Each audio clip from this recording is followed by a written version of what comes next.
এ বলতো যে যেহেতু ও তোমার উপর কোনো প্রেশার করছে না, তুমি থাকো, আমি যতদিন পর্যন্ত তোমার বাহিরেও যাওয়ার ওয়েট না করতে পারতেছি ততদিন পর্যন্ত তুমি থাকতে হইবে এখানে।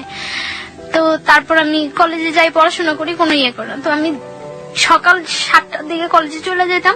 কলেজ শেষ করার পর আমি একটা স্যারের সাহায্য নিয়ে আমি একটা হসপিটালে কলেজ শেষ করার পর প্র্যাকটিস করি। ওই স্যারের কাছে হসপিটালে প্র্যাকটিস করি ধানমন্ডিতে। ধানমন্ডিতে একটা হসপিটালে প্র্যাকটিস করি। তো তারপর এই প্র্যাকটিস করে আমি বাসায় ফিরতাম রাত্র 10টা 11টা, যতটা সময় ওদের থেকে বাইরে থাকা যায় বাসায় ফিরতাম। তো যাইও আমি দেখা যেত বাসায় যাইও আমি ঘুমাইতাম না, খুব ভয় থাকতো আমার মনের মধ্যে যে কি হয় কি হয় কি হয়, একটা সবসময় একটা ভয় কাজ করতো। এবং আমার পড়াশোনা ইয়ে হইতেছে, আমার পরীক্ষা হয়, পরীক্ষার পর আমার রেজাল্ট খারাপ হয়। রেজাল্ট খারাপ হওয়ার পর আমি ফিল করতে পারতেছি যে এই ব্যাপারটা আমার পড়াশোনায় খুব ইয়ে হয়ে যায়। তখন মেডিকেল আপনি কোন ইয়ার স্টুডেন্ট? ফার্স্ট ইয়ার দিচ্ছেন আপনি? ফার্স্ট ইয়ার ফাইনাল দিচ্ছেন? ফার্স্ট ইয়ার ফাইনাল দিচ্ছি। তো তারপর আমি ইয়ে করি যে এইভাবে তো চলতে পারে না, এইভাবে কিভাবে আমার যেভাবেই হোক ওদের সাথে আমার মানায় যাইতেই হইবে, যেভাবেই হোক। এইভাবে আমার পড়াশোনার ক্ষতি হইতেছে। তো রেজাল্ট খারাপ হয়, তারপর আমি আবার ভালো করে পড়াশোনা করা শুরু করি। আমি সারাদিন বাইরে থাকলেও সারা রাত জেগে পড়াশোনা করি। তো আমার শরীর খুব ইয়ে হয়ে যাইতেছে। ওই ছেলেটা কি করতো ওই সময়টাতে আপনার? ও একটা জব করতো। না, আপনার সাথে কি ধরনের আচরণ করতো? না, আমার সাথে ও সবসময় ভালো আচরণ করতো, কিন্তু শুধু একটা জিনিস ইয়েই চাইতো যে আমি ওর কাছ থেকে কোনো হেল্প নিতাম না, টাকা পয়সা কোনো। ও আমার প্রায় সময় এটা জিজ্ঞাসা করতো যে আমি এটা কিভাবে ইয়ে করি। কিন্তু এটা তো আমার ভাই আমার সুন্দরবন কুরিয়ার সার্ভিসে আমার জন্য সবসময় টাকা পাঠিয়ে দিত। আমি বললেই হতো যে ভাই আমার টাকা লাগবে, এটা লাগবে। হ্যাঁ, দুলাভাই পাঠিয়ে দিত। তো এর মধ্যে আমি পাসপোর্ট করে সবকিছু আমার জমা দেওয়া ইয়ে হয়ে গেছে। বাইরে আমি অ্যাপ্লাই করছি। কোন দেশে অ্যাপ্লাই করেছিলেন? কানাডাতে চলে যাওয়ার জন্য। কানাডাতে যাওয়ার জন্য স্টুডেন্টের ভিসা, কানাডায় যাওয়ার জন্য ইয়ে করছি, অ্যাপ্লাই করা হয়েছে। তো লাস্ট 2011 লাস্ট ইয়ার লাস্ট দিন 31st নাইট এ পর্যন্ত ভালোই ওই বাসায় থাকতাম। এই সময়টাতে আপনার যেহেতু উনি অবৈধভাবে হোক বৈধভাবে হোক যেভাবে হোক জোর করেই হোক উনি আপনার হাজবেন্ড হয়ে গিয়েছেন, সুতরাং হাজবেন্ড তার ওয়াইফের কাছে একটা সম্পর্ক দাবি করতেই পারেন। এই সময়টাতে কি কোনো ধরনের কোনো ইন্টিমেসি আপনাদের?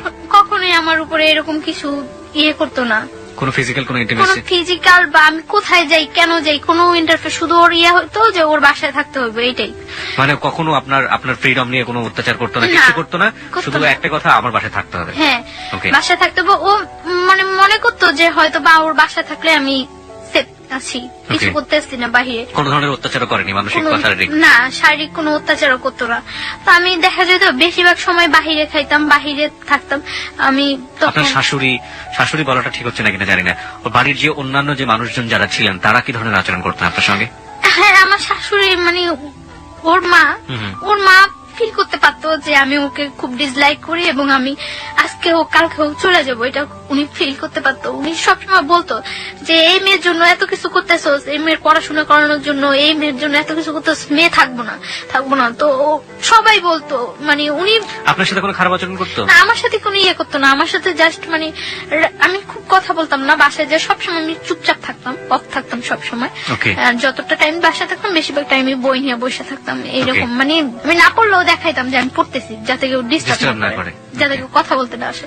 তো আমি শুনতাম উনি বলতো যে এই মেয়ে থাকবো না, এই মেয়ে তো চলে যাইবই, এই মেয়ে তো চলে যাইবই।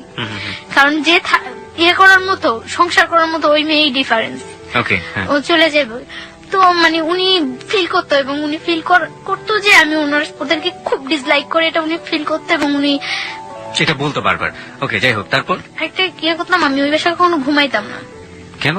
এই 1 বছর 3 মাস 3.5 মাস আমি ওই বাসায় ছিলাম। আমার মনে হয় না আমি 1 বছর 3 মাস 3.5 মাসে ওই বাসায় 3 দিনও ঘুমাইছি। কখন আমি ঘুমাইতাম না, আমার মনের মধ্যে এটা ভয় কাজ করতো, হয় আমার মায়ের ফেলাইবো না আমার সাথে জোর করে কিছু করবো, এরকম একটা ভয় সবসময় আমার মনের মধ্যে কাজ করতো। যেই ছেলে আমার ধরে নিয়ে আসতে পারে, বাইন্ধা রাখতে পারে, তুলে আনতে পারে, সেই ছেলের পক্ষে পসিবল না এমন কিছুই নেই। আপনি বলছিলেন যে রাতের বেলা ঘুমোতেন না, আপনি এরকম একটা অবস্থার বর্ণনা দিচ্ছিলেন। তারপরে কি কখনোই ঘুমাতাম না ওই বাসায়, খুব কম সময়, মনে হয় না আমি এই 1 বছর 3 মাস 3.5 মাসে 3 দিনও ঘুমাইছি। আমার বেশিরভাগ আমি কলেজ ক্লাস শেষ করে যে গ্যাপটা হতো, ক্লাস থেকে আমি নিউ একটা হসপিটালে যাইতাম যেখানে আমি প্র্যাকটিস করতাম, এই গ্যাপটা আমি বেশিরভাগ সময় স্লিপিং ট্যাবলেট নিয়ে কলেজ হোস্টেলে ঘুমাইতাম অনেকক্ষণ যাবত, 2 ঘন্টা, 2.5 ঘন্টা, 1 ঘন্টা, 1.5 ঘন্টা।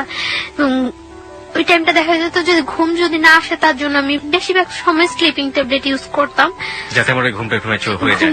ঘুম হয়ে যায় যাতে।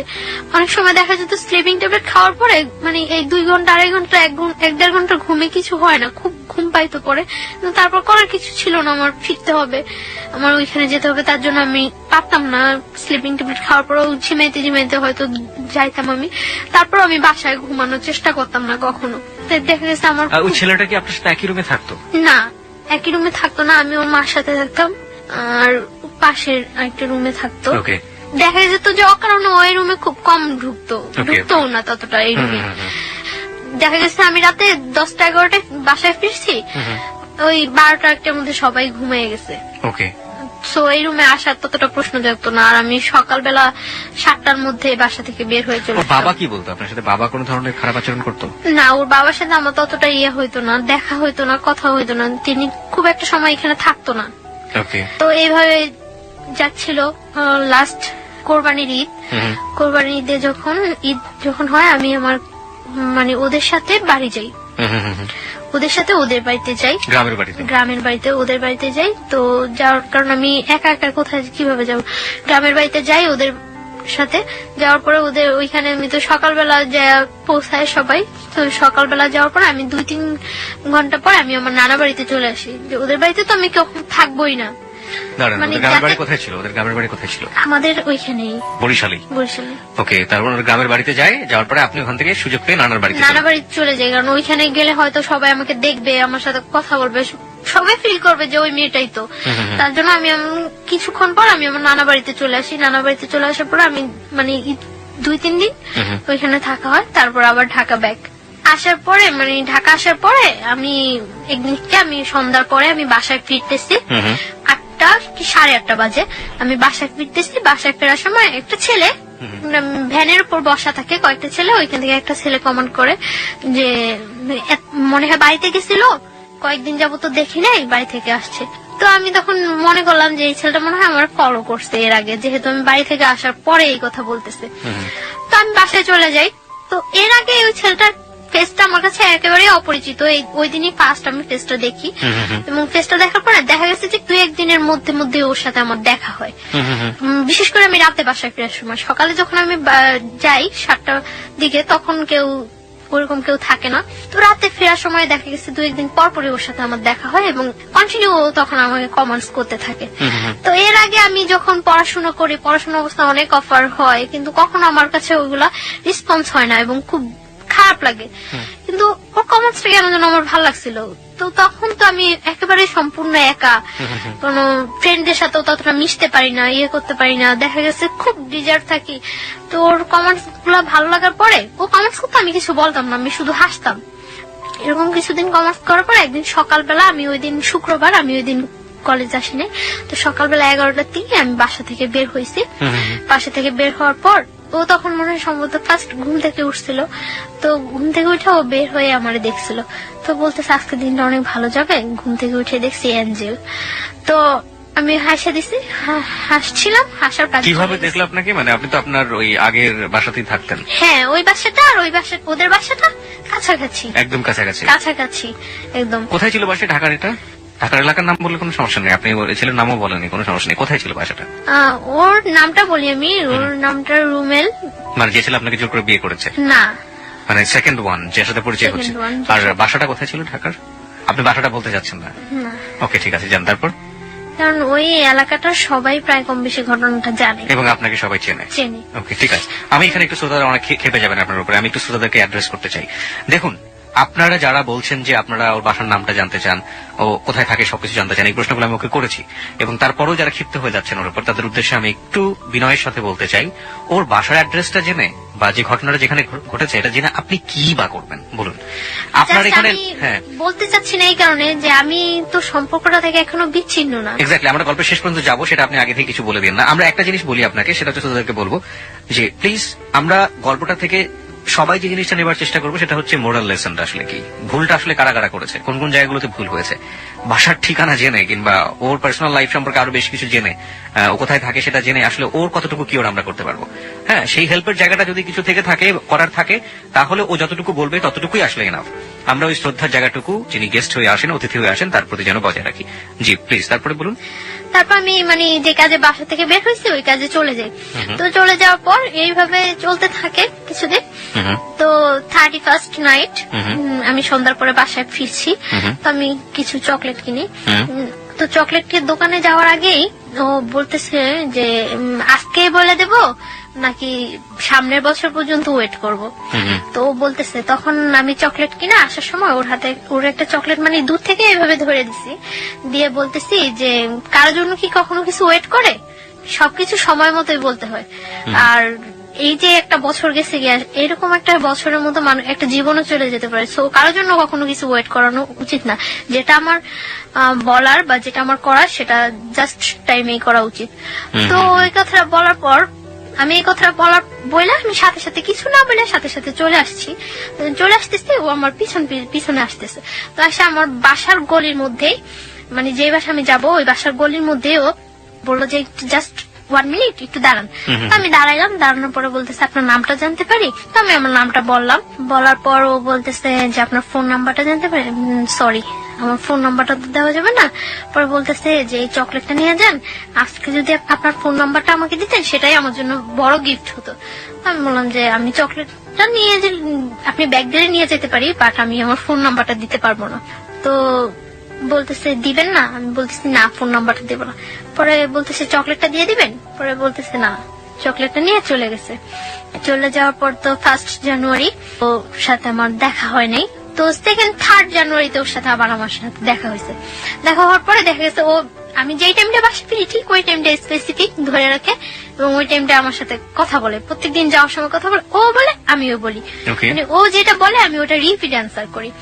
তো একটা কাগজের মধ্যে 6 জানুয়ারি দিন ও একটা কাগজের মধ্যে ওর ফোন নাম্বারটা লিখে আমাকে দেওয়ার জন্য যায়। তো আমি বলি যে আপনার ফোন নাম্বারটা দিয়ে লাভ নেই, আমি আপনাকে কখনো ফোন করবো না। তো বলে যে তাহলে আপনার ফোন নাম্বারটা প্লিজ দেন। তো আমি নাম্বারটা দেই।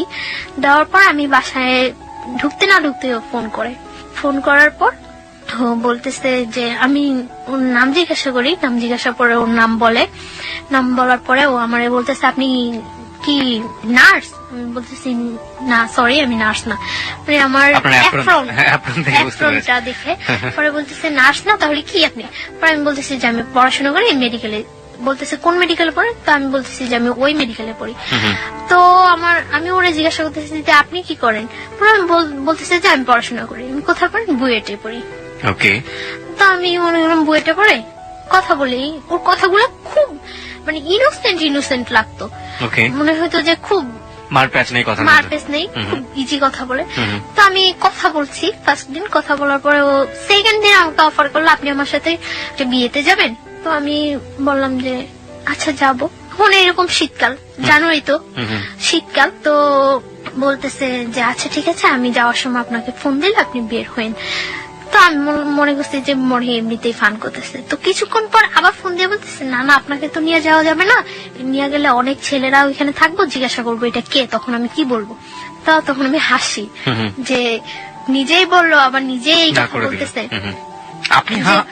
আপনি ইয়েস বলেছিলেন কোন সাহসে? কারণ আপনি তো এমন একটা বাসায় থাকেন যেখান থেকে না আমি যাবো না সেটা আমি শিওর ছিলাম যে আমি ফান করে আমি বুঝছিলাম। কারণ ওর কথাগুলো বললাম না খুব ইনোসেন্ট, সাহসের খুব অভাব ছিল ওর মধ্যে, সাহসের খুব অভাব। তো ও তখন আমি হাসার পরে আমি বলতেছি আচ্ছা ঠিক আছে আপনি যান, আমি এমনিতেও যাব না, এমনিতেও আপনার সাথে আমার 1st পরিচয়, আর তাছাড়া আমি কোথাও যাই না, আমি এমনিতেও যাব না, আপনি যান এনজয় করেন। পরে ও বিয়েতে গেল, বিয়ে থেকে আসলো, আসে আবার রাত্রে আমাকে ফোন করলো। ফোন করার পর আমি ওর সাথে 1 মিনিট 2 মিনিট কথা বলি। তো এইভাবে 3-4 দিন কথা বলার পর জাস্ট রাত্রে যখন 12টা, 12:15, 1টা বাজে, তখন ও আমার সাথে কথা বলে 2 মিনিট, 1 মিনিট, 3 মিনিট এরকম কথা বলে এবং খুব অস্থির একটা ভাব প্রকাশ করে। মানে আমার মনের মধ্যে খুব কনফিউশন হয়, এরকম অস্থির কেন? তো এবং কি যেন বলে মোমবাতি, মোম। তো আমি করি যে ও কি কোনো নেশা টেশা করে রাত্রে? একটা নেশাগ্রস্ত মানুষের কথা যখন তার ফিল হয় যে সে নেশা করা উচিত বা করবে, তখন একটা মানুষের বিহেভিয়ার দেখলেই বোঝা যায়। তো ওর এরকম অস্থির অস্থির ভাবটা আমার কাছে খুব ইয়ে লাগে। তখন আমি কিউরিসিটি জাগে যে কি করে ও, কেন ও আমার সাথে 2-1 মিনিট কথা বলে রাখা দেয় বা এমন অস্থির অস্থির কেন। তো আমি এটা ওই টাইমটাই আমি ওরে বিশেষ করে ফোন দেই তখন রাত্রে রাত্রে যে কেন কি করে ও আমি এটা জানার চেষ্টা করি। তো এইভাবে কয়েকদিন চলে যায়। কয়েকদিন পরে ও একদিন, ওর বাইক আছে, ও একদিন আমার কলেজ থেকে আনতে যায়, সেটা আমার না বলেই যায়, ফোন করে যে আমি আসছি, আপনি আমার সাথে যাবেন। পরে আমি আচ্ছা ঠিক আছে দাঁড়ান। তো আমি বের হয়ে আসি, আসার পরে আমার নিয়ে আসে বলতে কি মানে আমার বাসায় ইজি নিয়ে যেতে পারতো, অনেকটা ঘুরায়। তো ও বলে যে আপনি জাস্ট আমার একটু সাপোর্ট করে বসেন যাতে আপনি পড়ে না যান, আমার ভয় লাগতেছে যদি আপনি পড়ে যান। আমি বলি কোনো প্রবলেম নেই। মহাখালীর দিকে নিয়ে যায়। তো মহাখালী ফ্লাইওভার অনেক রাফ ড্রাইভ করে, জাস্ট এরকম একেবারে কাত হয়ে যায় একটু ধরার জন্য আপনাকে, মানে এরকম রাফ ড্রাইভ করতেছে। এমনিতে ও সবসময় রাফ ড্রাইভ করে, একটু সুযোগ পাইলেই, রাস্তা একটু ফাঁকা পাইলেই এরকম করে। তো ফ্লাইওভার উপরে একেবারে কাত হয়ে গেছে। তখন আমার কাছে একটু ভয় লাগছিল, তখন আমি এরকম কাঁধের উপর হাতটা রাখি।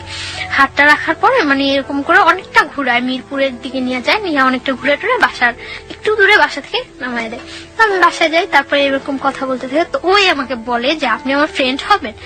আমি বলছি আচ্ছা ঠিক আছে ফ্রেন্ড হবো। তখন কিন্তু আমি জানি না যে ও পড়াশোনা করে না বা কিছু। তখন আমি বলি যে আপনার ক্যাম্পাসটা তো কাছেই, আপনি কেন কলেজে যান না? তো বলে এই সমস্যা ওই সমস্যা, মারামারি করছে, এটা হয়েছে ওইটা হয়েছে, কিন্তু ও বলে না যে ও পড়াশোনা করে না বা করেই নেই, ওইটাও বলে না। তো তারপর ও এইভাবে চলতে থাকে, কিছুদিন যায়, ও বলে যে আপনি আমার ফ্রেন্ড হন। আচ্ছা ফ্রেন্ডশিপ করলাম ওর সাথে। ফ্রেন্ডশিপ করার পরে মানে কয়েকদিন যায় ভালোই। তো বলতেছে যে ফ্রেন্ড থেকে তারপরে চিন্তা পরে করবো, আগে ফ্রেন্ড। আপনার বাসায় বুঝতে পারতাম না এগুলো, যে আপনি যেখানে আছেন যেভাবে আছেন, আপনার তো যিনি আপনাকে জোর করে বিয়ে করেছেন তারও তো বোঝার ব্যাপার ছিল, সেও বুঝতে পারতো না? কেউ বুঝতে পারতো না। আমি সবসময় মানে আউটসাইডে বাইরে গিয়ে ওর সাথে বেশি কথা বলতাম, আর রাতে 2-1 মিনিট কথা বলতাম। তো একদিন আমরা ধানমন্ডি লেকে নিয়ে যায় আমাকে কলেজ থেকে, মানে কথা বলতে থাকে। তো কথার মধ্যে আমি হঠাৎ দেখি ও সিগারেট খাচ্ছে। তো তখন আমি ইয়ে করি যে ও স্মোক করে। তো আমি ওর কথার মধ্যে জিজ্ঞাসা করি যে আপনি কি কোনো নেশা করেন, ড্রাগস নেন বা অ্যাডিক্টেড আপনি? পরে বলতেছে যে হ্যাঁ। পরে আমি বলতেছি যে কেন? পরে বলতেছে যে আমার লাইফে একটা কষ্ট আছে তার জন্য। তো আমি বলতেছি কি কষ্ট? তো বলে যে একটা মেয়ের সাথে আমার অ্যাফেয়ার ছিল, তো মেয়েটা আমার ছাইড়ে চলে গেছে, তারপর থেকে আমি ইয়ে করি। তারপর মানে এই কথা বলে। আমি বলতেছি যে মেয়েটা চলে গেছে তার জন্য আপনি এইভাবে ড্রাগ নিচ্ছেন, এটা কিন্তু ঠিক না। এইভাবে ও কথাটা বলছে, আমার কাছে খুব খারাপ লাগছে। তারপর আমি ওর সাথে ভালো ফ্রেন্ডশিপ করি, প্রায় প্রত্যেক দিনই কথা বলি, সকালে যাওয়ার সময় কথা বলি, বিকালে আসার সময় কথা বলি। তো ও দেখা গেছে মানে আমার বাসার সামনে দিয়ে যাওয়ার সময়, মানে যেতে হলে আমার বাসার সামনে দিয়ে যেতে হয়, আর আমার আসতে হলে ওর বাসার সামনে দিয়ে আসতে হয়। মানে যাচ্ছে আমাকে দেখে যাচ্ছে, আসছে আমাকে দেখে আসছে, এভাবে চলতে থাকি কিছুদিন। তারপরে কিছুদিন চলার পরে একদিন আমি মানে আমার মার সাথে কথা বলি। আমি মার সাথে কথা বলার পর আমার মন খুব খারাপ থাকে। তখন মার্চের 7 তারিখ, 8 তারিখ থেকে আমার পরীক্ষা, 3rd সেমিস্টার। তো আমি ইয়ে করি, মার সাথে কথা বলার পরে মানে আমার মন খুব খারাপ থাকে। খারাপ থাকার পর আমি ওরে ফোন করি, আমার সাথে মুভি দেখবেন? পরে বলতেছে হ্যাঁ দেখবো। আমি বলতেছি আচ্ছা ঠিক আছে। তখন বাজে 12:30 দুপুর। হ্যাঁ দুপুর। আমরা 3টার দিকে মুভি দেখবো করি। পরে ও অনেক ফ্রেন্ডদের ফোন দেয় ওর, যে কোন হলে মুভি দেখা যায়, মুভি দেখার মতো কোন ভালো পরিবেশ আছে। তখন মানে স্টার সিনেপ্লেক্সে। তো সিটিতে নিয়ে আসে আমাকে, বাস থেকে বের হয়ে 2টার দিকে। তো আস্তে আস্তে আসার পরে লাল টিপ মুভিটাই হয়। আসার পরে টিকিট পাই না, আমরা টিকিট পাই না। তো আমি ওই দিন অনেক জেদ করি যে আমি আজকে মুভি দেখবই। আমার কাছে খুব খারাপ লাগতে থাকে, মানে ও কোনো ফ্যাক্ট না, আমি যে ওর সাথে ঘুরতেছি বা মুভি দেখতেছি এটা কোনো ফ্যাক্ট না। আমার মনের মধ্যে ওই ইয়াটাই থাকে যে আমার মার সাথে আমি কথা বলছি, ওই ব্যাপারটাই আমার মনের মধ্যে সবসময় কাজ করতে থাকে। টিকিট পাই না, টিকিট না পাওয়ার পরে 7টা শো টিকিট ইয়ে করে, আচ্ছা প্রবলেম নেই 7টাই দেখবো। টিকিট কেনার পরে এখন এইখানে গিয়ে এতক্ষণ ওয়েট করবো। তো ও আমাকে বাইরে নিয়ে যায় বাইক দিয়ে, একেবারে টিএসসি ভার্সিটি টার্সিটি হয়ে একেবারে ওইদিকে জগন্নাথ কলেজ টলেজ ওইদিকে ইয়ে হয়ে ঘুরায়। তো ঘোরানোর পরে গোলা কিনে আমি তো গোলা খাই, গোলা খাওয়ার পরে ও শহীদ মিনারের ওইখানে বসে, ও বাইকের উপরে বসে, আমি শহীদ মিনারের যে ইয়েটা আছে, প্রাচীরটা আছে সাইডে একেবারে ওইখানে বসে। স্যান্ডেল খুলে বসছিলেন না? স্যান্ডেল না, মানে পা ঝুলে, পা ওই পাশে ঝুলে। শহীদ মিনার সম্পর্কে আপনারা মাঝে মাঝে এই ধরনের পত্রপত্রিকায় আমরা ইনফরমেশন গুলো পাই, যারা ওখানে বসেন, কাপল বসেন আর নর্মাল মানুষ বসেন, যাই বসেন না কেন, শুধুমাত্র 21শে ফেব্রুয়ারির দিন ছাড়া আর এই ফেব্রুয়ারি মাস ছাড়া বাকি দিনগুলো আসলে আমাদের শ্রদ্ধা থাকে না, আমরা স্যান্ডেল সহ উঠে যাই, যাচ্ছে তাই একটা পরিবেশ থাকে। কর্তৃপক্ষ যারা আছেন তারা তা দৃষ্টি রাখেনি না, কর্তৃপক্ষের কথা বাদই দিলাম, আমাদের অন্তরের জায়গা হচ্ছে ওটা, সেই অন্তরকে যেন আমরা শ্রদ্ধা করি, এমন কোন অ্যাক্টিভিটিস ওখানে না করি। যাই হোক, হ্যাঁ, তারপর আপনি যেটা বলছিলেন। তারপর বসার পরে কথা টথা বলি, অনেকক্ষণ কথা টথা বলার পর আমরা আবার ব্যাক করি। ছবি টবি দেখেছিলেন? হ্যাঁ, মুভি দেখছিলাম, আমি মুভি দেখতেছিলাম খুব মনোযোগ দিয়ে। কি ধরনের কথা হতো ওই সময় আপনাদের মধ্যে? জাস্ট এই কথা ওই কথা, ওইটা করছে ওইটা করছে এটা করছে এরকম। তো ও কখনো আমার সম্পর্কে জানতে চায়নি, আমার ফ্যামিলি ব্যাকগ্রাউন্ড বা কখনো জানতে চায় না, আর আমি আমার ফ্যামিলি ব্যাকগ্রাউন্ড ওর কাছে সব সত্যই বলছি। ফ্যামিলি বলেছেন, বাট আপনার যে বিয়েটা হয়েছে শুধু এটাই বলি, এই পার্টটা আপনি বলেন। এই পার্টটা বলিনি। তো আমি এখানে কোথায় থাকি সেটা ও কখনো আমার কাছে জানতে চায় না। আমরা মুভি দেখি, আমি মুভিটা খুব মনোযোগ দিয়ে দেখি এবং ভালো লাগে আমার কাছে মুভিটা। আর ও মুভি দেখে না, ও এখানে বসে আমাকে দেখে। তা আমি বের হয়ে ওরে বলতেছি যে মুভি কেমন লাগলো, বলছে আমি কি মুভি দেখছি নাকি? আমি তো কি দেখছেন? আমি তখন দেখছি যে আপনি কিভাবে মুভি দেখেন। তারপর মানে বাসায় চলে যাই, বাসায় চলে যাওয়ার পর মানে আমরা বাইরে খাইটা বাসায় চলে যাই। চলে যাওয়ার পর রাত্রে আমাকে 1:30টার দিকে ফোন দেয়, আমি পড়তে থাকি, তখন ফোন দিয়ে ও আমাকে মানে একসাথে মনে হয় যে আমরা শীট দেখে মুখস্থ করে পড়া বলি না টিচারদের কাছে, একসাথে ওরকম মনে হয় যেন কোনো শীট মুখস্থ করে একসাথে ও আমাকে বলে যে আমি তোমাকে পছন্দ করি, এরকম এরকম এরকম সব একসাথে এক চান্সে মুখস্থ করলেন। এক চান্সে মুখস্থ। তো আমি আশ্চর্য হয়েছি যে এইটা ছোটবেলা আর পিছনের বাড়ি থেকে মনে চিল্লাতো, এই পড়িস না কেন, ওরকম ছোটবেলার কথা মনে পড়ে গেল আপনার কথা। হ্যাঁ, একসাথে বলতো। আমি কি আশ্চর্য, এটা কি কোনো বলার ওয়ে? তো আমি চুপ করে থাকি, পরে বলতেছে তুমি আমার পরে জানাও। তুমি বলছো? হ্যাঁ, তুমি আমার পরে জানাও। তো আমি কিছু বলি না, চুপ করে থাকি, কাটে দেই ফোন। তারপরেও আমাকে যখন ফোন দেয়, ফোন দিয়ে বলে যে আমি আপনি করে বলি। তুমি বলতেছে যে আপনি করে বলো কেন, তুমি করে বলো, পসিবল না। বলতেছে যে তুমি করে বলো, তুমি এভাবে কয়েকদিন যাওয়ার পর আমি ওকে তুমি করে বলা স্টার্ট করি। ও দেখা গেছে তুমি আপনি মিশ্রণ হয়ে যায়, মিশ্রিত ভাষায় কথা বলতেছে। তো ও হাসতো, মিশ্রিত ভাষায় এইভাবে কয়েকদিন যায়। যাওয়ার পরে মানে ওর সাথে এক পর্যায়ে কি রিলেশন হয়ে যায়, অ্যাফেয়ার হয়ে যায় আমার সাথে। ওর কথাগুলি আমার খুব ভাল লাগে, যখন কথা বলে আমার খুব ভালো লাগে, আমি অবাক হয়ে তাকিয়ে থাকি যে ও কথা বলে, কিন্তু খুব স্বাভাবিক ভাষায়, সাবলীল শুদ্ধ ভাষায় কথা বলে তা কিন্তু না, নর্মাল কথা বলতেছে, কিন্তু আমার কাছে খুব ইনোসেন্ট লাগে। তার জন্য আমি ওর কথায় খুব ইয়ে হয়ে যায়। কিন্তু ও যে মানে ফলস বলতেছে, মিথ্যা বলতেছে, আমি ফিল করি, এটা আমি অনেক কিছু আমি ফিল করতে পারি।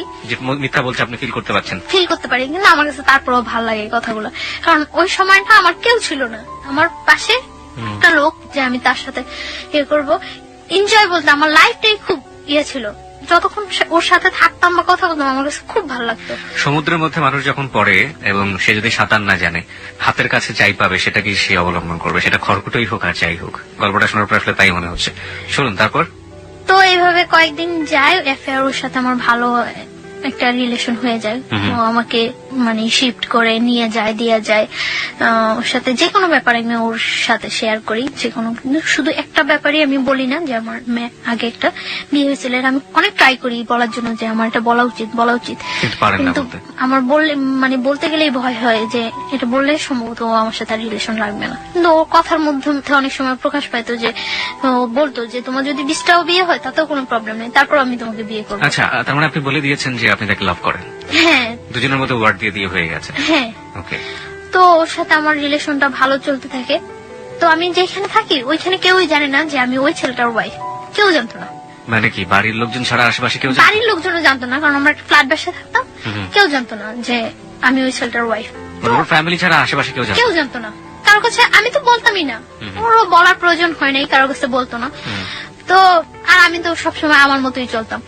ও ওই এলাকার অনেকেই জানে যে ওই ছেলেটার সাথে আমার সাথে রিলেশন হয়, রুমেলের সাথে আমার সাথে রিলেশন, এটা ওই এলাকার অনেকেই জানে।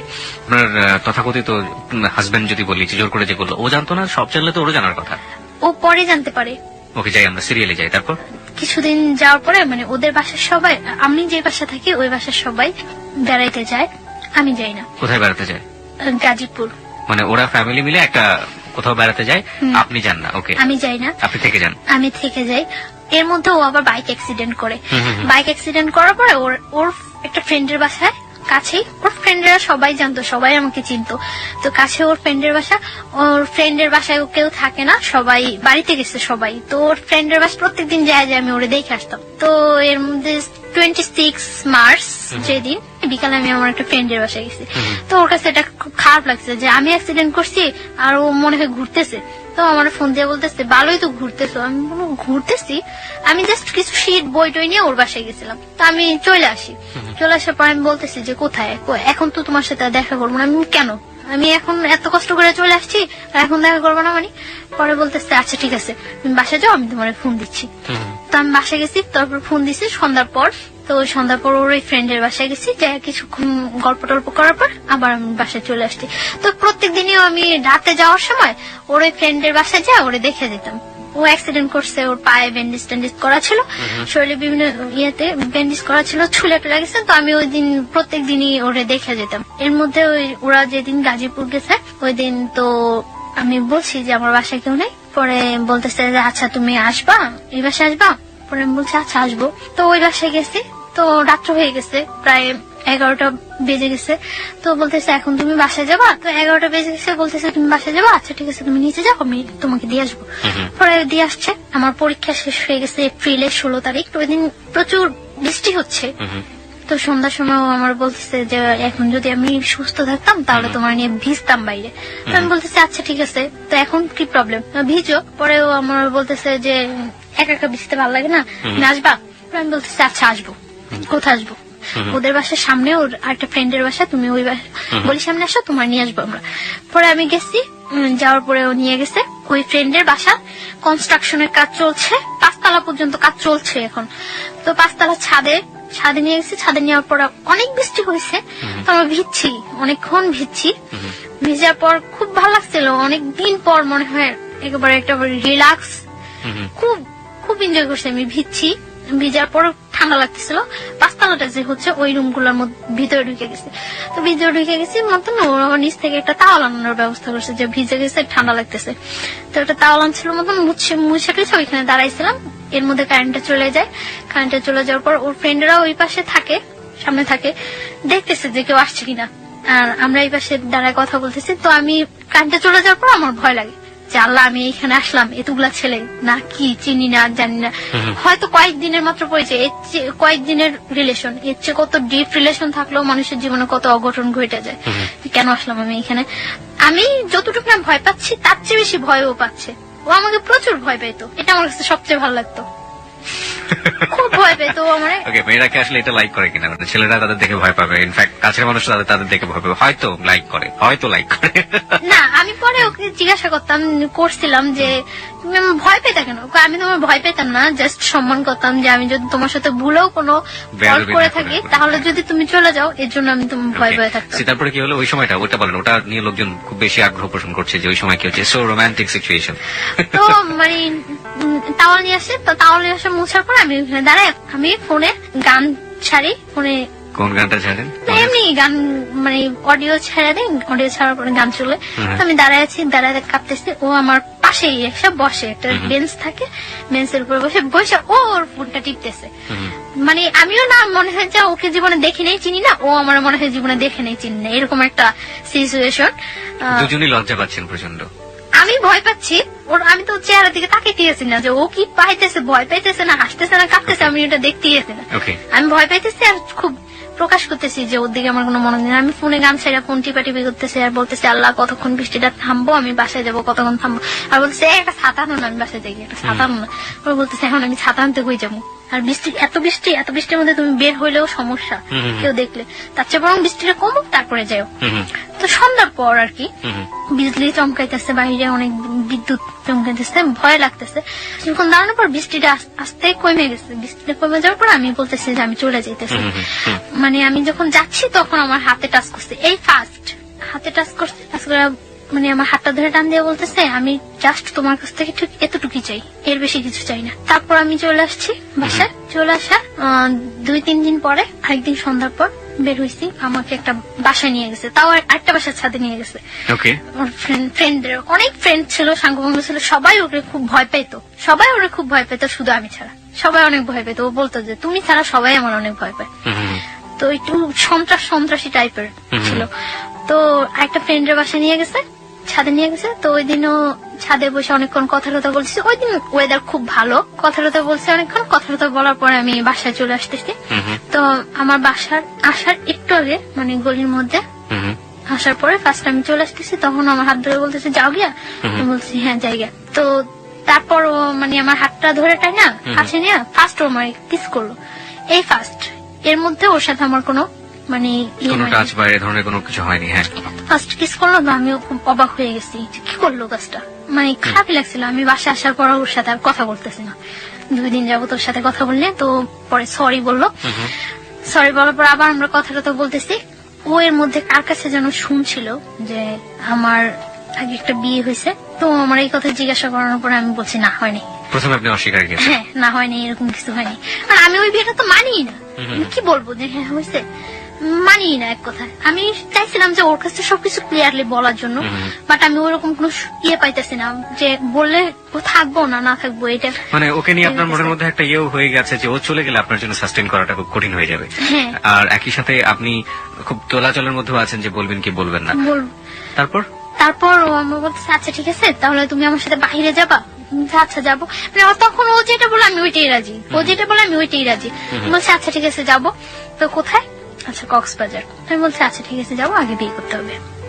আপনি বললেন ওকে যে আগে বিয়ে করতে হবে? হ্যাঁ, বিয়ে না করলে আমি তোমার সাথে কক্সবাজার যাবো কেন? আশ্চর্য, তুমি কে? আর তোমার সাথে আমার যতটাই রিলেশন হোক এত দূরে যাওয়া তোমার সাথে কখনো পসিবল না। তখন আমি জানতে পারি যে ও পড়াশোনা করে না। কিভাবে জানলেন? ও নিজে থেকেই মানে ওর মুহূর্তে সবকিছু বলে দিয়েছে? না, ওর বিহেভে আস্তে আস্তে ফিল হয়েছে যে ও পড়াশোনা করে না। তারপর ও স্বীকারও করছে যে ও পড়াশোনা করে, নিজে থেকেই বলছে। কোন ক্লাস পর্যন্ত পড়েছে নাকি একেবারেই পড়েনি? 9 পর্যন্ত নাকি পড়ছে। তারপর এই কথা হয় যে বিয়ের পর কক্সবাজার যাব। আচ্ছা ঠিক আছে। তো ও রাজি হয়, আমিও রাজি হই। তারপর আমরা একটা মসজিদে কিছু ফ্রেন্ড সময় একটু মসজিদে হুজুরের মাধ্যমে বিয়ে করি। এবং আপনি তখনও জানালেন না যে আপনি বিবাহিত? না, তখন আমি জানাইনি যে আমি বিবাহিত। তো তখন ও শুনে একটু শোনে। তো ওর বাসা থেকে আমার বাসাটা ডিফারেন্স ছিল। আমি যে ছিলাম মাঝখানে 2টা বাসা। তো আমার মনের মধ্যে সবসময় এটা হতো যে ও যেহেতু আমাকে পছন্দ করে, আমার সাথে ওর অ্যাফেয়ার, ওকে আমার সম্বন্ধে খোঁজ খবর না নিছে। আর তাহলে ও কেন বলে এটা যে হ্যাঁ তোমার বিস্টা বিয়ে হলো আমি তোমাকে বিয়ে করবো? একটা প্রস্টিটিউট গালের কি কেউ বিয়ে করে ভালো করে না? তো ও সবসময় এই কথাগুলি বলতো। তার জন্য আমার মনের মধ্যে আরো হয়তো যে ও সম্ভবত জানে। তারপর হুজুর আমাদের বিয়ে পড়ানোর পরে কাগজ টাগজ সবকিছু ইয়ে হয়। বিয়ের পর আমরা কক্সবাজার যাই, আমি ওর সাথে কক্সবাজার যাই। ও তখন আমাকে বিলিভ করে না, জাস্ট ইয়ে করে ঠিক আছে। ওর মনের মধ্যে একটা ইয়ে থাকে যে ওর অনেক শত্রু থাকে, ইয়ে থাকে যে আমি ওর কোনো ক্ষতি টতি করার জন্য কেউ আমাকে সেট করলো নাকি। আচ্ছা আমাকে একটু বলেন তো, আপনি যে এত বড় একটা রিস্ক নিলেন, আপনার আগের যে হাজবেন্ড ছিল, হাজবেন্ড আসলে আপনার দিক থেকে না হলো তো যে কাগজে কলমে হয়ে গিয়েছে আপনার সাথে, হাজবেন্ড জোর করেই করেছে, তো সেও তো ব্যাপারটা জানে না তখনো? না, জানে না। তো আপনার কি মনে হয়নি কখনো যে আপনি যে রিস্কটা নিচ্ছেন, যে ঝুঁকিটা নিচ্ছেন, এটা এক ধরনের আপনাকে ডিজাস্টার করে দিবে বা একটা বড় ধরনের সমস্যায় ফেলবে? আমার তখন ওর আমার মাথার মধ্যে কিছুই ছিল না। আর ও যেটা বলতো আমি ওটাই হ্যাঁ, ও যেটা বলতো না করতো ওইটা না। এবং আমার সবসময় ইয়ে ছিল যে যাই হোক আমার ওকে প্রয়োজন আমার। এবং যেটা হয়েছে যে আপনার আশঙ্কা হয়েছে যদি আমি বলি আমি বিবাহিত, যদি ওকে হারাই, এবং সে কারণে আপনি গোপন করে গেছেন, তাই তো? গোপন করে গেছি। ওকে, যান। তারপর আমরা কক্সবাজার যাওয়ার জন্য বাসে উঠি। বাসে উঠার পর ও আমার ফোনটা নিয়ে অফ করে দেয়, কারণ ওর মনের মধ্যে একটা শঙ্কা থাকে যে কেউ আমাকে আবার ওর কাছে পাঠাইলো টাঠাইলো নাকি, সেট করলো নাকি। কারণ ও বিভিন্ন সাইডে ও অ্যাডজাস্ট। ওকে। তার জন্য মানে আমি ওগুলো কিছুই জানতাম না যে আগে। ও আচ্ছা, বিভিন্ন সাইডে অ্যাডজাস্ট। সুতরাং ওর মনে আশঙ্কা হয়েছে যে কোনোভাবে গোয়েন্দাগিরি করুক বা কোনো ধরনের ক্ষতি করার জন্য ওকে ইনভলভ করে দিল কিনা। হ্যাঁ, এই ধরনের। তার জন্য ও তখন মানে কাবিন করে ইয়ে করে নেই, রেজিস্টার করে ইয়ে করে বিয়েটা করেনি, শুধুমাত্র মসজিদে গিয়ে বিয়েটা করেছে। হুজুর দিয়ে ইয়ে করে বিয়ে করছে যে ও কক্সবাজার যাওয়ার পর শিওর হবে ওকে, যে ও কোনো ক্ষতি করবেন না আপনি। হ্যাঁ, আমরা বাসে যাই, যাওয়ার পরে তো তারপর হোটেলে উঠি। দিন আমরা বিকালে সি বিচে ঘুরি, সি বিচে ঘুরে আসার পর রাত্রে ওর সাথে আমার কথা হয়। মানে তখন তো আমরা হাজবেন্ড ওয়াইফ জি। শরীয়ত মতে হাজবেন্ড ওয়াইফ। তো ফার্স্ট রাত্রে কথা অনেকক্ষণ কথাটাতে হওয়ার পর তারপর খুব জার্নি করে যাই তো প্রায় মানে যেখানে আমরা কক্সবাজার পৌঁছানোর কথা সকালে, ওইখানে আমাদের প্রায় 3:30 4টা বেজে যায় Okay. কক্সবাজার পৌঁছাতে। এবং যাওয়াটা খুব জার্নি হয়ে যায় এবং যে পথের মধ্যে বাস নষ্ট হয় অনেক, তার জন্য মানে তোকে সময় লেগে যায় অনেক। হ্যাঁ খুব ক্লান্ত লাগে, তো আমরা শুয়ে পড়ি। এর মধ্যে ফার্স্ট আমার সাথে রিলেশন, ফিজিক্যাল ইন্টিমেসি বা যেটা বলি শারীরিক সম্পর্ক হয়। তো মানে আমি ওটার জন্য এটাই ছিল আপনার জীবনের ফার্স্ট ফিজিক্যাল রিলেশনশিপ, রাইট? ওকে। তো আমি ওটার জন্য প্রস্তুত ছিলাম না। কেন প্রস্তুত ছিলেন না? না, আমার মনের মধ্যে এরকম কিছু ছিল না। ইনফ্যাক্ট আপনি একজনকে বিয়ে করেছেন, আপনি তারপর মনের মধ্যে থাকবে না, ব্যাপারটা কেমন হয়ে গেল না? না, আমি এইভাবে চাচ্ছিলাম না। কিভাবে যাচ্ছিলেন? আমি জাস্ট ওর সাথে হ্যাঁ কোনো সম্পর্ক ছাড়া আমার একটা মেয়ে ওর এত দূরে যাওয়া ঠিক না, তার জন্য আমি ওরে বলছি যে হ্যাঁ বিয়ে পরে তারপরে যাব। বাট এইভাবে আমার কোনো ইয়ে ছিল না। আমার কাছে ব্যাপারটা অনেক খারাপ লাগছে, অনেক ভয় পেয়েছি আমি। ভয় পাওয়ার পরে আমি আচ্ছা, ভয় আপনি ওয়াশরুম প্রসঙ্গে আমরা আসছি। ভয় আপনি কেন পেতেন? মানে ভয় কি আপনি পুরো সিচুয়েশনটাকে পেয়েছেন নাকি ফিজিক্যাল ব্যাপারটাকে পেয়েছেন? কারণ আপনি ডাক্তারি পড়াশোনা করছেন, so you know better. Physical রিলেশনটা চেয়ে আমি সিচুয়েশনটা বেশি ভয় পাইছি। এক্স্যাক্টলি সিচুয়েশনটা আমি বেশি ভয় পাইছি। তো আমি ওয়াশরুমে যাই অনেকক্ষণ কান্না করি। ওয়াশরুমে যাই যে কি করলাম, কি হলো, ঠিক করলাম না ভুল করলাম। আমার মনের মধ্যে সবসময় একটা কনফিউশন থাকতো যে আমি কাজটা কি ঠিক করছি না ভুল করছি। তো বুঝতে পারে যে আমি ওয়াশরুমের মধ্যে কান্না করতেছি।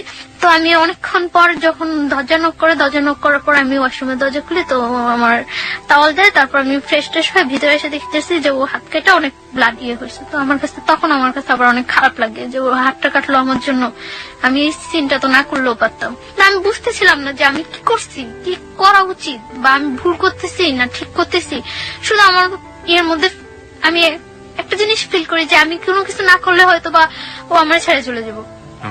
আর ভয় পাইছি, এতটা দূরে গেছি, কখনো যাই নাই ওইখানে, কাউকে চিনি না, তার জন্য অনেকটা ভয় পাইছি। তো তারপর খাবার নিয়ে আসার পর ও নিজে আমার খাওয়াটাও দেওয়ার পর মানে আমার ইয়ে করে যে সরি তুমি যে এরকম কান্নাকাটি করবো আমি বুঝি নাই, এটা করে তারপর ইজি হয়ে যায়।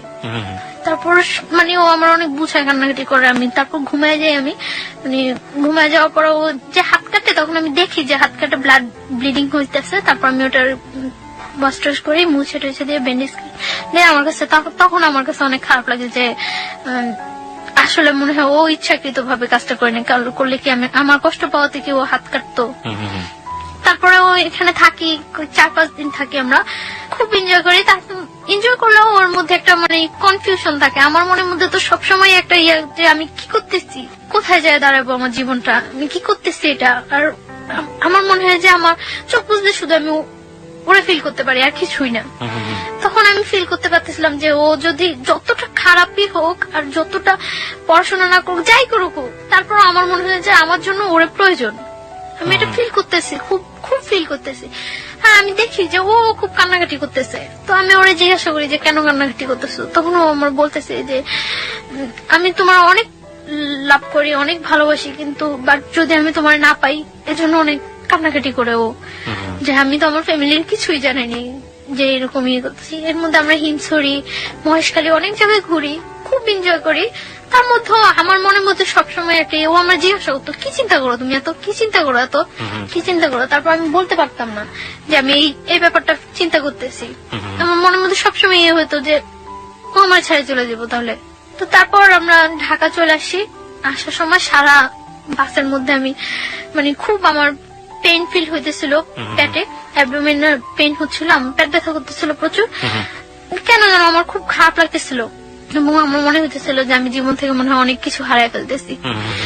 আস্তে আস্তেই মানে সারা রাত্র আমি ইয়ে করি যে আমি আর ওই বাসায় থাকবো না, যে যেভাবেই হোক আমার এই ওকে পাইতে হলে আমার এই ওয়েটা থেকে বের হয়ে আসতেই হবে, যেভাবেই হোক।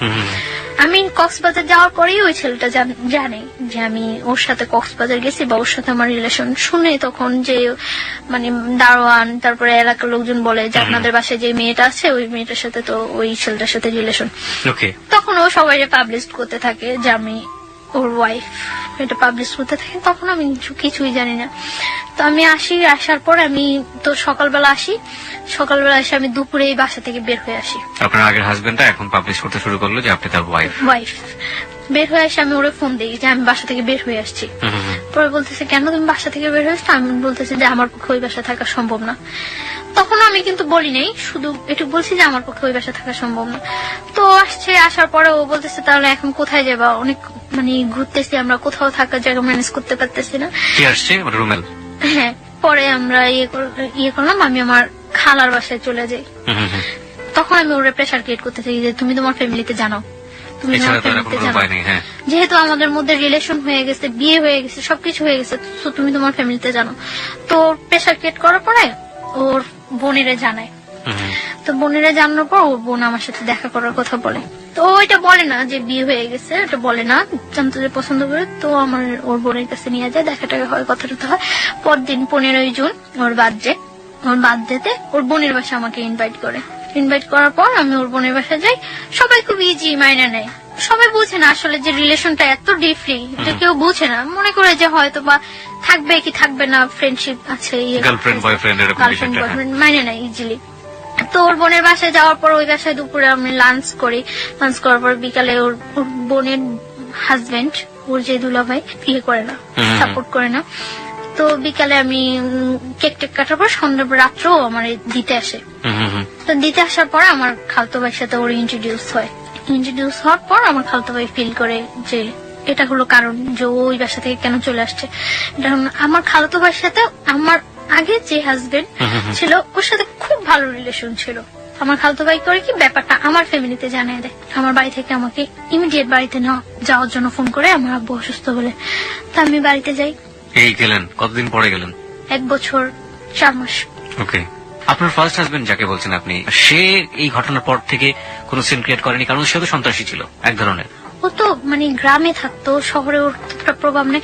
ও মানে খুব ঠান্ডা মাথায় ইয়ে করতো, কাজগুলো করতো, কোনো মানে ইয়ে করতো না, ও ইয়ে করছে যে একই এলাকার মধ্যে যখন ঘটনা আসতো, আমি যদি এটা পাবলিশ করে দিতে পারি ও আমার ওয়াইফ, তাহলে ও এখানে কখনো এস্টাবলিশড হতে পারবে না। কক্সবাজার যাওয়ার কিছুদিন আগে হঠাৎ করে ও যখন মানে আস্তে আস্তে শুনতে থাকে, তখন ও ওই ফ্ল্যাটটা ছেড়ে ওর মাকে বাড়িতে পাঠিয়ে দিয়ে একটা টিন শেড বাসা নেয় ওইখানেই, আপনারা যেখানে থাকতেন ওখানে টিন শেড বাসা নেয়। তো ওই বাসা আমার ওর সাথে উঠতে এখন আমি বাধ্য। ওই বাসায় উঠি, 1 রুম বাসা, তো মানে যাতে সবাই জানতে পারে যে আমি ওর ওয়াইফ এরকম একটা ইয়ে করে। ওই বাসা আমার মনে হয় 7-8 দিন থাকা হয়। তারপর তো আমি কক্সবাজারে চলে যাই। কক্সবাজার যাই আমি 6 তারিখ, আসি আমরা 12 তারিখ। তো আপনি যেটা বলছিলেন যে আপনার বাবার বাসায় গেলেন 1 বছর 4 মাস পর, সেখানকার থেকে আমরা শুরু করেন? না, আমার বাড়ি থেকে ইয়ে করে যে আমার আব্বু অসুস্থ, বাড়ি যাওয়ার জন্য বলে যে আমার কাকা, আমার যারা আছে সবাই বাড়ি যাচ্ছে। তো আমি কয়েকজনের কাছে ফোন দিই, কেউই জানে না আমার আব্বু যে অসুস্থ। তারপর মানে হঠাৎ করে শুনে আমি আর ইয়ে করতে পারি না, আমি আচ্ছা ঠিক আছে আমি আসবো।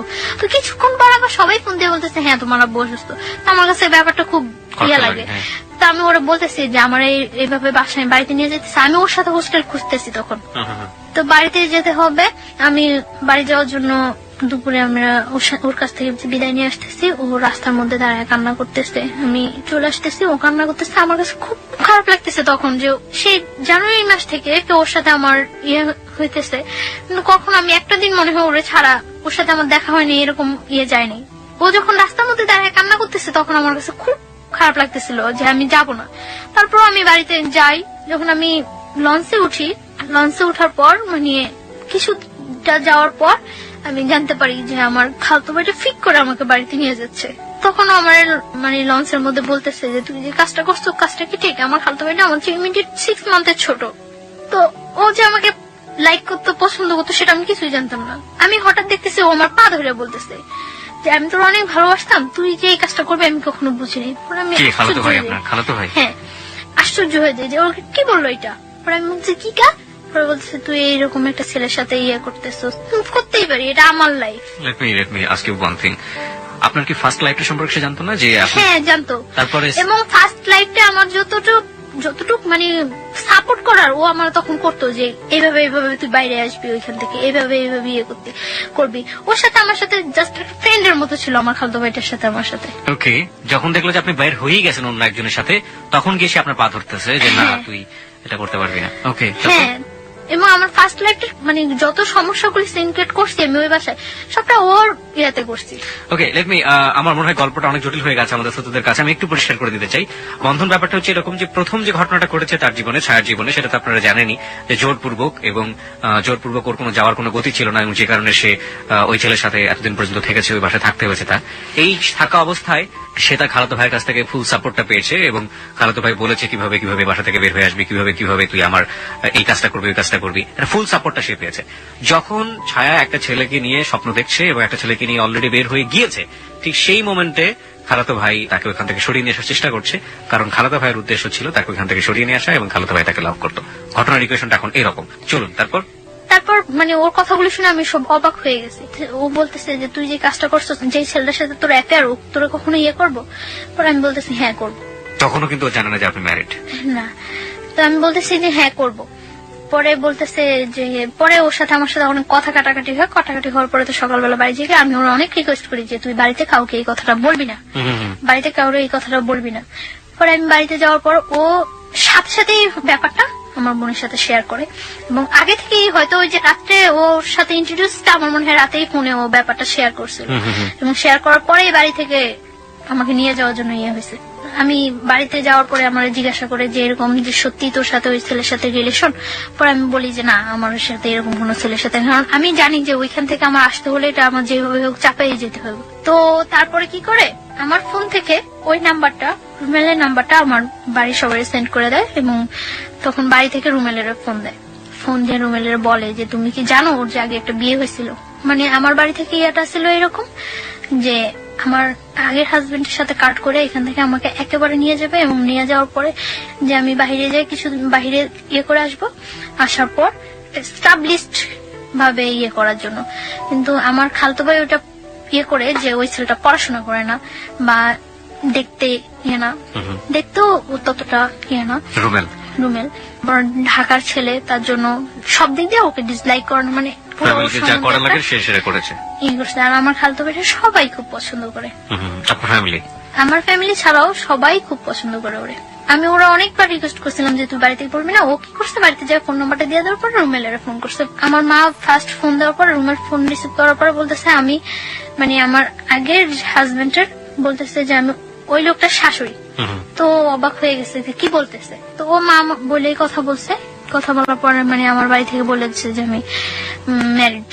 তো আমার জিজ্ঞাসা করছে যে তুমি কি সত্যি ম্যারিড? আমি বলছি না, আমি ম্যারিড না। কখন আমি বিশ্বাসই করি না যে আমি বিয়ে করছি, বা আমার এরকম আমার ইয়ে ছিল যে ওরা আমি সবকিছু একদম সুন্দর ভাবে বুঝায় বলবো। এইভাবে বললে তো পরে বলতেছে যে সত্যি তুমি ম্যারিড না। আমি একটু গিয়েছিলাম যে আমি যে কাজটা করিনি আমার পক্ষ থেকে, এটা রিলিজিয়াস পার্সপেক্টিভে এটা বিয়ে না, এটা হওয়া সম্ভব না, এবং কোনোভাবেই আমার মনের মধ্যে এইটুকু গিয়েছিল যে আল্লাহ আমাকে কখনো এর জন্য শাস্তি দিব না, কারণ আমি তো ইচ্ছাকৃত ভাবে কিছু করিনি। তো বলছে আচ্ছা ঠিক আছে। পরে আমি পরদিনই আমি বাড়ি থেকে খুব তোড়জোড় করে আমি ঢাকা আসতেই হবে, পরদিনই আমি চলে আসি ঢাকা। এক কথায় পালাই চলে আসি ঢাকা, বাড়ি থেকে পালাই চলে আসি, দুপুরবেলা পালাই চলে আসি। আসার পর পরদিন সকালে আসি। আসার পরে আমার মনের মধ্যে কেনই যেন একটা এক্সট্রা সাহস হয়ে গেছিল যে আমি তো এই কাজটা করিনি, তো আমি অন্তত আল্লাহর সাপোর্টটা তো কম। তো আমরা তখন বলতেছো মিথ্যা হলে কিন্তু তুমি পাগল হয়ে যাবে, এটা হইব ওইটা, কিচ্ছু হবে না, আমার কিচ্ছু হবে না। এইভাবে বলিনি যে আমার বিয়ে হয়নি, আমি ওরে বলছি যে না আমি কাউকে বিয়ে করি নাই। Okay, this is the note of line. ও বলেছেন আমি কাউকে বিয়ে করি নাই। আমি কিন্তু এটা বলতে পারতাম যে আমার বিয়ে হয়নি, আমি কিন্তু এটা বলিনি। আমি বলছি যে আমি কাউকে বিয়ে করি নাই, কারণ আমি ওই রেখে দিছি যাতে আমি ওরে বলতে পারি পরে। ওকে, তারপর ও বিলিভ করার পরে আমার হোস্টেলে উঠায় দেয়। ওই দিনই হোস্টেলে উঠায় দেওয়ার পরে আমি তখন আমার কলেজ অফ, পড়াশোনা থেকেও আমি অনেকটা ইয়ে হয়ে গেছি। আমি তো ওর সাথে ঘুরতেছি, ইয়ে করতেছি, খুব এনজয় লাইফে। মানে ওরা আমার মতো হ্যাপি পারসন নেই। ও মানে এতটা ভালো হয়ে গেছে, ওর আগে যে অ্যাডিক্টেড ছিল, নেশা করতো, ওগুলো সব ছাড়িয়ে দিতেছে। কি নিত আমাকে একটু বলেন তো সম্পর্কে, ও কি ধরনের নেশা করতো? ও আগে ইয়াবা নিত, ইয়াবা নিত, এমনিতে ও সব প্রকার নেশা করার ওর অভ্যাস আছে। আচ্ছা, আর এমনিতেই ওর যেটা বলছিলেন যে সন্ত্রাসী টাইপের ছিল, মানে কোনো ঝামেলা ছিল? হ্যাঁ, ও বলছিল আমারে যে ওর আউটসাইডে কিছু প্রবলেম আছে। সেগুলো কি আপনি জানেন? হ্যাঁ, আমি জানি। ওকে, মানে you want to share with us or not? Not. আপনি শেয়ার করতে চাচ্ছেন না? না। আমরা ধরে নিচ্ছি ও যাকে ভালোবাসে রোমেল, সে এমন একটা জগতের সাথে জড়িত যেটার সাথে আসলে সাধারণ মানুষের ভালো চোখে দেখার কথা না, কিন্তু ও যে জায়গাটা থেকে রোমেলকে দেখে সেই জায়গাটা অনেক পবিত্র একটা জায়গা। আমরা সেই জায়গাটা থেকে দেখতে চাই রোমেলকে, এবং ও চেষ্টা করে যাচ্ছে রোমেলকে ভালো করার জন্য, এবং রোমেলও সেই জায়গাটা থেকে ভালো হওয়ার জন্য নিজেকে পরিবর্তন করার চেষ্টা করছিল। আমরা এই পজিটিভ জিনিসটাকে হাইলাইট করতে চাই। চলুন তারপর। তো দেখা যেত আগে প্রচুর পরিমাণে স্মোক করতো, যখন আমার সাথে এরকম ডিপ রিলেশন যাচ্ছে ও তখন দিনে 2-3টা সিগারেট খাচ্ছে, মানে তাও আমাকে বলে বলে খাচ্ছে। না, আমি চাচ্ছি যে ওর লাইফটা আমি এইভাবে করে দেব যাতে ও কখনো এটা করতে না পারে যে আমি আগে একটা বিয়ে হয়েছে তার জন্য ও আনহ্যাপি না। আমার সবসময় চিন্তা থাকতো যে আমি যদি কোনো একটু ভালো করি তার চেয়ে বেটার যাতে ও করতে পারে। আমি সবসময় এটা ফিল করতাম যে আমার ফ্যামিলিটা আমার কাছে ফ্যামিলি না, ওর ফ্যামিলিটা যাতে আমার কাছে ফ্যামিলি। আপনাকে তখন খরচটা দিত কে? আমার কাছে আমি বাড়ি থেকে আসার সময় কিছু টাকা ছিল, তারপর ও বিয়ার করতো এখানে। আমি ও টাকাটা আপনি তো করতে? হ্যাঁ, ওর টাকাটা ওর অনেক রিচ ফ্যামিলি। কয় ভাই বোন ছিল ওরা? এক ভাই এক বোন। ও একা ছিল? একা ছিল। বাবা কি করতেন? বাবা মারা গেছে। সো ও কি বড় ছিল? ও ছোট। ছোট ছিল, বোনের বিয়ে হয়ে গেছে। বুঝতেই পারছেন তার জন্য টাকা ম্যানেজ করা কোনো ব্যাপার না। আচ্ছা, ঠিক আছে। তারপরে আপনি হোস্টেল থেকে পড়াশোনা করতেন? হ্যাঁ, পড়াশোনাটা তখন আমার অফ আছে, আমার কলেজ অফ। রেজাল্ট হয়ে গেছে, রেজাল্ট হওয়ার পর আমার রেজাল্ট খুব ভালো হয়েছে, আমি মেডিকেলের মধ্যে সেকেন্ড পজিশনে আসছি। এত কিছুর পরও সেকেন্ড পজিশনে আসছি। আমরা বারবার একটু ইন্টারাপ্ট করছি কারণ যে আপনার ফার্স্ট যিনি জোর করে আপনাকে বিয়ে করলেন, ওনার অ্যাক্টিভিটি ওই সময় কি ছিল? উনি কি করছেন? উনি তখন ফোন দিচ্ছে, ফোন দিয়ে এটা ওটা বলছে, করছে, বাট কখনো আমার সামনে আসছে না। রোমেলকে ট্রাই করেছে? রোমেলকে ফোন দিয়ে কথা বলেছে? না, আমার ফোনে ফোন দিয়ে কথা বলছে। রুমেলের সাথে আমার ফোনে ফোন দিয়ে কথা বলছে, বাট ও কখনো সামনে আসছে না। আমার ইচ্ছা ছিল যে ও যদি কখনো সামনে আসে তাহলে আমি সবটা সামনে ক্লিয়ার করে দেব। আমি তার জন্য বারে বারে রুমেলকে বলতাম, মানে তখন তো ও জানতো না। তখন ওই ছেলেটা মানে বলতো, তখন আমি তো বলিনি, ওই ছেলেটা বলতো। তখন আমি বলতাম যে আচ্ছা, ওই ছেলেটা তুমি সামনে আসতে বলো। সামনে আসার পরে আমি বুঝছিলাম যে ওই ছেলেটা যদি সামনে আসে, সামনে আসার পরে আমি সব ক্লিয়ার। আপনারা খুব সুন্দর একটা সময় পার করছিলেন দুজনে মিলে। হ্যাঁ, ওখান থেকে শুরু করতে চাই। হ্যাঁ, খুব সুন্দর যাচ্ছিল। এর মধ্যে আমি রোজার ঈদে আমি বাড়ি যাই।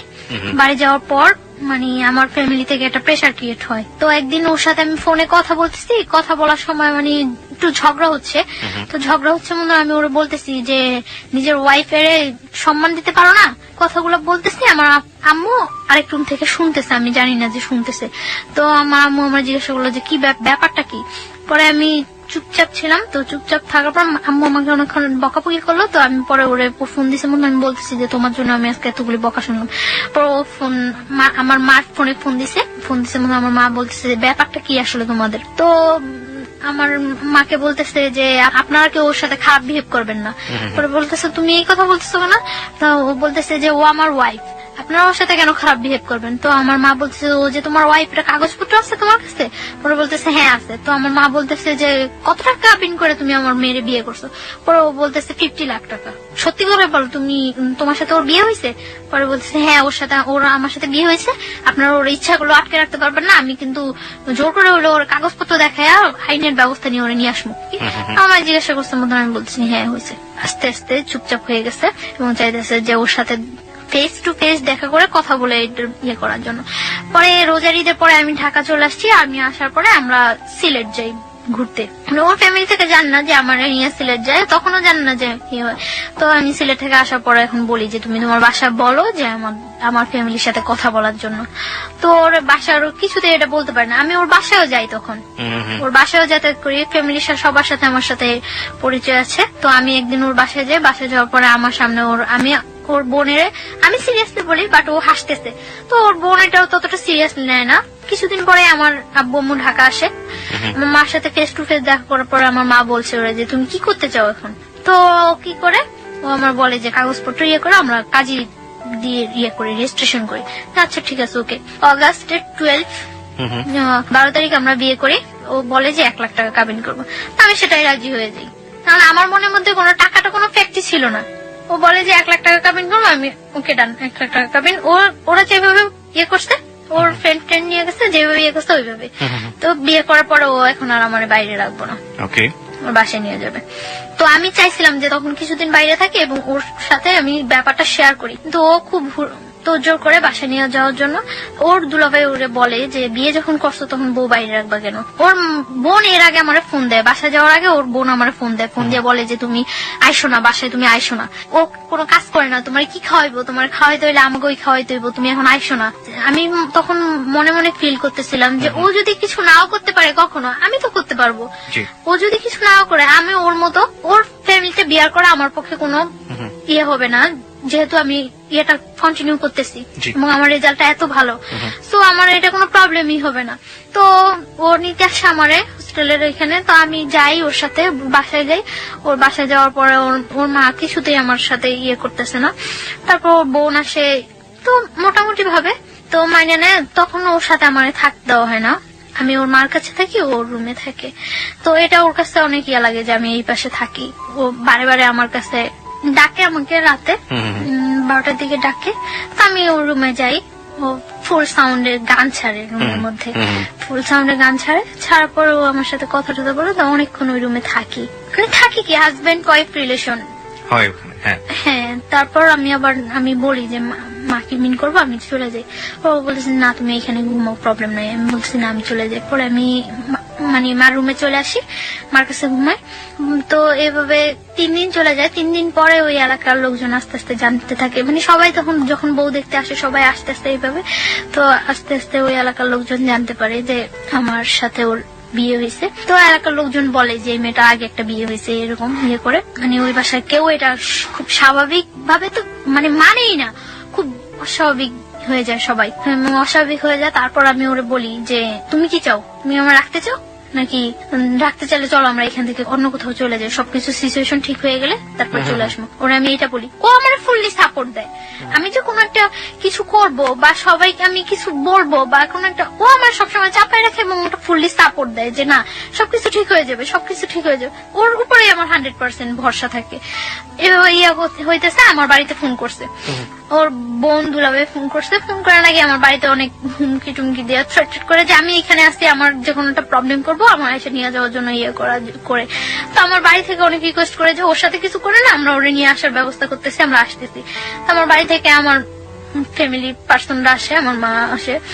20 সেপ্টেম্বর আমার বার্থডে, ওই দিন সন্ধ্যার পর তো ওর বাসায় সবাই খুব বাজে ভাষায় বকাবকি করে, অনেক বাজে কথা বলে। এগুলো আমার কাছে অনেক খারাপ লাগে, কিন্তু আমি তারপরেও মানে কানে নেই না কোনো কথা, এরকম চুপচাপ ও রুমের মধ্যে বসে থাকি। 3 দিন যাবত আমি চুপচাপ ও রুমের মধ্যে বসে থাকি। ও বাইরে থেকে আসার পরে আমি বলি যে তুমি কি আমার নিয়ে চলে যাবা নাকি কি করবা, তুমি কি করতে চাও। ও বলতেছে তুমি কোনো কথা বলো না, চুপচাপ থাকো, কোনো সব ঠিক হয়ে যাবে। তো ওই রুমে যায়, ওর মার রুমে যায়, সবার সাথে অনেক রাগারাগি করে। মানে তখন আমার একটা ভিত্তি হয় যে না ও মনে হয় ঠিক আছে। তো এটা সম্পূর্ণ যে ফিক ছিল, সম্পূর্ণ ফিক করে আমি বুঝতেই পারি না। তো রাত্রে আমি ওরা অনেক রিকোয়েস্ট করি যে দেখো আমার তোমার ছাড়া পসিবল না। ও এর মধ্যে বলা হয়নি একটা কথা, এর মধ্যে আমার কানাডা ইয়ে হয়ে যায়, মানে কিছুদিন 1 সপ্তাহের মধ্যে আমি কানাডা চলে যেতে পারি, আমার ভিসা প্রসেসিং সবকিছু ওকে হয়ে যায়। তো আমি ওরে বলি যে ধরো আমি যদি স্কলারশিপ নিয়ে বাইরে চলে যাই তো তুমি কি করবা। আমি জীবনেও যাইতে দেব না, আমি ওর একটা কথাই জীবনে যাইতে দেব না, ওর একটা কথা অফ হয়ে যাই, আমি আর কানাডা যাওয়ার দ্বিতীয়বার নাম করি না। আমার লাইফের সব চরম ভুল এই জায়গায় যে আমি ওইটাই ছেড়ে দিছি। তারপরে কি হলো? ওরা আমি অনেক রিকোয়েস্ট করি যে দেখো তুমি কি করবা, কি ইয়ে করতো। ও বলতেছে যে তুমি আমার সাথে থাকতে পারবা না। আমি বলছি হ্যাঁ পারবো। ওই 3 দিন ওর সাথে আমি থাকতেছি। ওই দিন মানে আমার বার্থডে দিন রাত্রে ও আমার খুব হাসাইলো। হাজবেন্ড ওয়াইফের মধ্যে যে রিলেশনটা ফুললি, ওই দিন রাত্রে একেবারে সারা রাত্র ওইরকম একটা রিলেশন ছিল এবং আমরা ঘুমাইছি, খুব সকাল সকাল ঘুমাইছি ওই দিন। পরদিন সকালে আমার বাসা থেকে লোকজন আসছে, আসার পরে ওরা ওইখানে বিচারের বসাই ইয়ে করছিল। বিচার কেন হবে? বিচার কি করবে এখন, এটা কি করে ইয়া করা উচিত। তো ওর দুলাভাই ওরে বলছিল যে শালম সবকিছু ডিপেন্ড করে তোমার উপরে, রুমেল সবকিছু ডিপেন্ড করে তোমার উপরে। তুমি যদি ওরে রাখো, কারো ক্ষমতা নাই যে ওরে এখান থেকে পাঠিয়ে দেওয়ার বা তোমার থেকে বিচ্ছিন্ন করার। কিন্তু ও আমার একটা বারের জন্য ও আমার বলে নাই যে বা কিছু, ও আমার বারে বারে বলতেছে তোমার ফ্যামিলি থেকে কেউ আসলে তুমি চলে যাও, সবকিছু ঠিক হয়ে যাবো। যখন বিচার বসলো, বিচারের মধ্যে ও বলতেছে মানে ফার্স্ট টু লাস্ট আমাদের অ্যাফেয়ারের ঘটনাটা বলতেছে। বলার পর ও বললো যে আমার পক্ষে ওরে রাখা সম্ভব না। তখন আমি আশ্চর্য হয়ে গেছি যে ওইটা কি বললো কালকে রাত্রে সামান্য কয়েকটা ঘন্টাও এতটা চেঞ্জ, আমি হতবাক হয়ে গেছি যে ও কি বললো। ও বারে বারে সবাই ওরে জিজ্ঞাসা করতেছে যে তুমি যেটা করবা সেটাই হইব, তুমি যেটা বলবা সেটাই হইব। ও বারবার বলতেছিল এবং নিজে স্টাম মারাইছে, নিজে মানে সবকিছু নিজে ইয়ে করাইছে, একেবারে ডিভোর্সের ইয়ে করছে। আমার যখন সবাই বলতেছিল যে তুমি কি বলো তুমি কি বলো, তখন আমি বারে বারে বলছি যে ও যেটা করবে সেটাই, ও যেটা বলবে সেটাই। আমি বারবার চাইছিলাম যে ও একটা কথা বলুক যে না আমি ওরে বিয়ে করছি, ওরে আমি লাভ করে ওরে আমার পক্ষে ছাড়া সম্ভব না, কিন্তু ও এই কথাটা বলে নাই। তখন আমি ওরে ওর রুমে ডাইকে নিয়ে যাই, আমি ওরে বলি যে আমি তো, তুমি কি একবার চিন্তা করতেছো যে আমি তোমার কাছ থেকে কতটা দূরে সরে যেতেছি, জীবনেও তুমি আর আমার পাইবা না। পরে ও বলতেছে তুমি চিন্তা করো না, সবকিছু ঠিক হয়ে যাবো। তখন ও আমার এই কথাটা বলতেছে, তখন আমি ওরে বলতেছি যে আমি তো চলে যেতেছি, তুমি আমার অনেক কিছু ওই ঘরে, অনেক কিছু অনেক স্মৃতি আমার ওই ঘরে, আমি ওরে পাঞ্জাবি করে দিয়েছিলাম হাতে সেলাই করা। তখন আমি ওরে বলি যে আমার একটা জিনিস দিবা। পরে বলতেছি কি, আমি বলছি তোমার ক্যামেরা থেকে মেমোরিটা আমারে দিয়ে দাও, এই ছবিগুলো আমি নিয়ে যাই সাথে। পরে ও আমার মেমোরিটা দিতে রাজি হয়নি, তখন মানে কাটসিট হয়ে গেছে, 50,000 টাকা দিয়ে দিবে।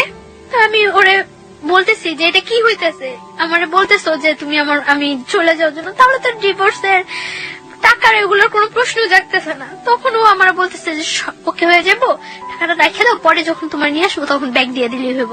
তখন আমি ওরে 100% বিলিভ করছি। আমি টাকাটা হাতে নিতে চাইনি, ও বলতেছে নেও নাও। পরে আমি নিয়ে আমার মার কাছে দিয়ে দিছি টাকাটা। আমি সবাই বলছে যে টাকা দেওয়ার পরে ডিভোর্স হয়ে যাওয়ার পরে ওরা এখানে আর একটু থাকতে পারবো না, আমাদের সাথে বের হয়ে যেতে, মানে আমার ফ্যামিলি পার্সন গুলো উইথ আমি। তখন মানে কাজী তালাকের ডিভোর্সের ইয়াটা লেখা পড়তেছিল, পরে ওরে বলছিল যে তুমি সাথে সাথে পড়ো, পড়ার পরে সিগনেচার দিয়ে দিও। ও এত স্পষ্ট ভাষায় সাথে সাথে পড়ে সিগনেচার দিয়ে দিচ্ছে, আমি আশ্চর্য হয়ে গেছি যে ও জানে যে আমি ওর জন্য ঠিক কতটুকু স্যাক্রিফাইস করছি, আর ও কিভাবে এটা করলো। কিন্তু যখন কাজী আমারে বললো যে তুমি এবার আমার সাথে সাথে বলে সিগনেচার করে দিও, আমি কাজীর সাথে একটা ওয়ার্ড উচ্চারণ করতে পারি নাই। আমার মনে হইতেছিল যে আমার ভোকাল কর্ডটা অফ হয়ে গেছিল, আমি একটা ওয়ার্ড উচ্চারণ করতে পারি নাই। এবং সিগনেচার দেওয়া অবস্থায় যে আমার কতবার হাত থেকে কলমটা ইয়ে হয়ে গেছিল, আমার পুরো শরীর কাঁপতেছিল আমার, যে কি হয়ে গেল এটা, কি হয়ে গেল এটা, কি হয়ে গেল, মিলাইতে পারতেছিলাম না।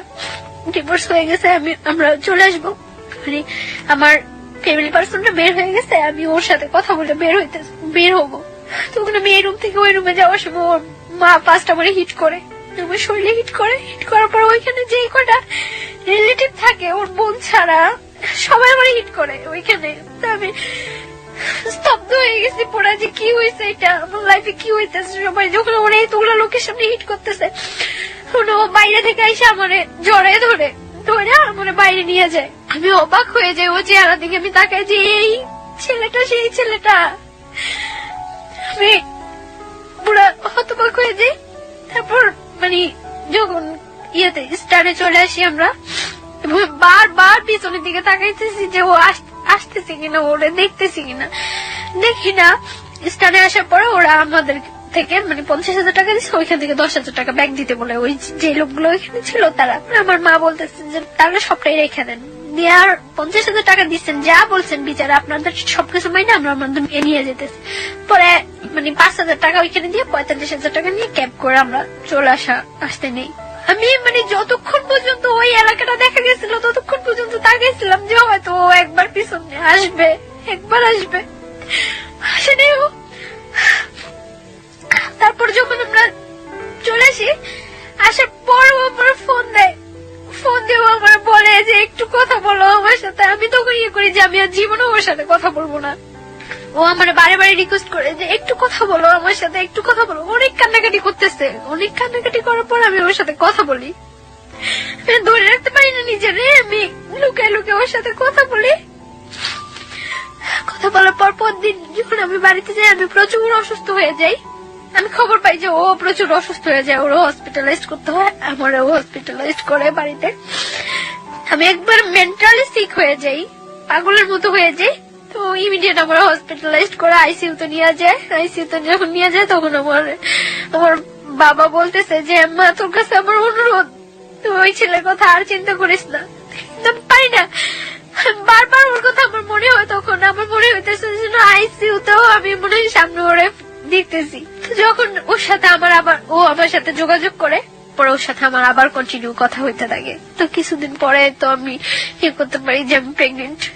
তখন আমি ওরা বলি, 7 দিনের মাথায় আমার দুলাভাই নিয়ে আমি আবার ঢাকা আসি। মানে আমি খুব অসুস্থ হয়ে যাই, আমার ঢাকা শিফট করতে বলে। তো আমার দুলাভাই আমার নিয়ে ঢাকা আসে, ওরা আমি ফোন দিয়ে বলি, বাবার সাথে মিট করতে যায়। আমার দুলাভাইয়ের কাছ থেকে বললে আমার নিয়ে এসে আমার সাথে সারাদিন ঘোরে।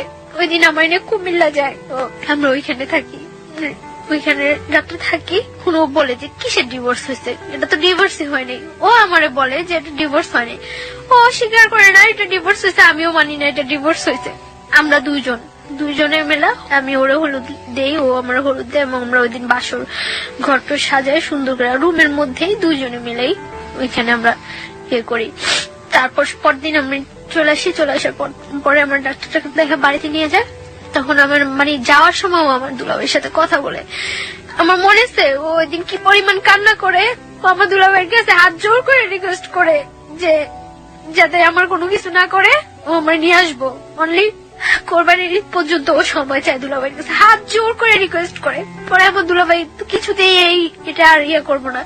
পরে যখন মানে দেখছি যে আমার ফ্যামিলি থেকে আর কোনো সাপোর্ট নাই ওর ইয়েতে, তখন আমি আরো সিক হয়ে যাই, একেবারে পাগলের মতো হয়ে যাই। বাসায় মেন্টালি এতটা হয়ে যায় যে আমি যে আমার নিজের ক্ষতি করতেছে ওইটাও আমি তখন ফিল করতেছি না। আমি যে কোনো ওর সম্বন্ধে আমি সব সময় ঘরে এক কোনায় একটা বদ্ধ ঘরের মধ্যে, দরজা বন্ধ করে অন্ধকার ঘরের মধ্যে এক কোণে বসে থাকি, এবং কেউ কিছু বললেই আমি নিজের মাথা নিজের ওয়ালের সাথে করতেছি, হিট করতেছি নিজের মাথা, আমার শরীর মাথা ফুলে টুলে যায়। এবং আমি তখন ড্রাগ নেওয়া শুরু করি।